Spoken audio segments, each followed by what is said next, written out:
नमस्कार, आप देख रहे हैं एक्सप्रेस एमपीसीजी न्यूज और मैं हूं आपके साथ रवीक्षा शर्मा। चलिए रुक करते हैं आज की ताजा तरीन खबरों की ओर। तेज धमाके के साथ विस्फोट, उसके बाद चारों तरफ धुआं ही धुआं। एक तरफ एम्बुलेंस के सायरनों की आवाज तो दूसरी ओर फायर ब्रिगेड की एक के बाद एक आ रही कई गाड़ियों के बीच भारी पुलिस बल की मौजूदगी ने हर किसी को चौंका दिया।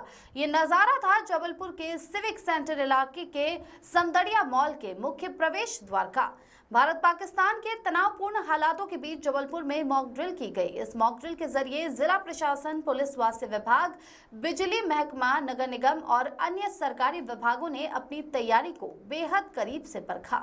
देशव्यापी आह्वान के तहत जबलपुर के 4 जगहों को मॉक ड्रिल के लिए चुना गया। सबसे पहले सिविक सेंटर के समदड़िया मॉल में मॉक ड्रिल की गई। यहां नजारा कुछ इस तरह का क्रिएट किया गया जैसे भारी विस्फोट हुआ हो।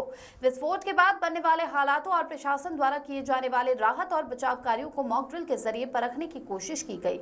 विस्फोट के बाद कुछ घायलों को अस्पताल पहुंचने, आसपास के इलाकों को सील करने, संदिग्ध और घातक बमों की खोजबीन के सीन को क्रिएट कर अधिकारियों और कर्मचारियों ने अपनी मुस्तैदी का परिचय दिया।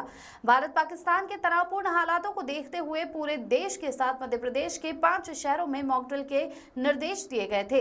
जबलपुर में की गई इस मॉक ड्रिल के दौरान जिला कलेक्टर दीपक सक्सेना, एसपी संपत उपाध्याय के अलावा तमाम अधिकारी पूरे समय मौजूद रहे और उन्होंने अधिकारियों की मुस्तैदी और उनके द्वारा आपात हालतों से निपटने के लिए किए जाने वाले कार्यों को बेहद करीब से देखा और समय समय पर उन्हें निर्देशित भी किया। अधिकारियों का दावा है कि ये महज मॉक ड्रिल है, लेकिन यदि वास्तविक रूप से इस तरह के हालात निर्मित होते हैं तो उसके लिए भी सरकार की एजेंसियां पूरी तरह से तैयार है।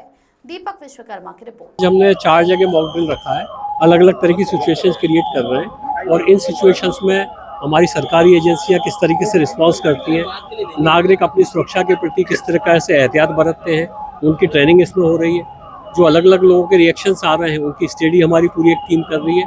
इसके आधार पर रिपोर्ट्स तैयार होगी और रिपोर्ट्स के आधार पर फिर जो छोटी मोटी लर्निंग्स होंगी उन लर्निंग्स के आधार पर हम हमारी जो पूरी प्रोसेस है सिविल डिफेंस की, इसको अपडेट करेंगे। कौन सी एजेंसियां हैं जो काम कर रही हैं? हाँ, देखिए अभी जो एजेंसियां यहाँ पे काम कर रही हैं मोटे तौर पर 2 तरह की एजेंसियां, एक फायर फाइटर वाली एजेंसी है जो नगर निगम की है, दूसरा हॉस्पिटल से संबंधित एजेंसियां हैं, मध्य प्रदेश विद्युत मंडल की एजेंसियां हैं जो लाइट को कंट्रोल कर रही हैं ताकि किसी तरह का उसको ना हो।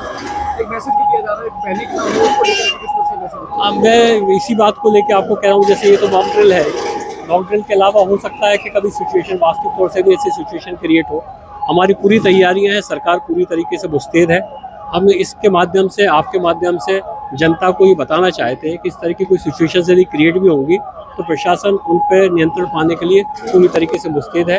वो किसी तरह के अफवाहों पे ध्यान ना दें और किसी तरह का पैनिक क्रिएट ना करें। पैनिक की गई किस तरह की है पूरी? ये देखिए अभी जो समदड़िया मॉल में जो सीन क्रिएट हुआ है वो फायर का सीन क्रिएट हुआ है। विस्फोट की वजह से फायर जो हुआ उसका सीन क्रिएट हुआ है। उसको कंट्रोल करने के लिए उसके अंदर जो लोग फंसे हुए हैं उनको बाहर निकाला जा रहा है, उनको हॉस्पिटल पहुंचाया जा रहा है। टेम्परेरी हॉस्पिटल की व्यवस्था की जा रही है, एम्बुलेंस आई गई हैं, फायर फाइटर यहाँ आए हैं, पूरी पुलिस की और सिविल डिफेंस की टीमें यहाँ लगी हुई हैं।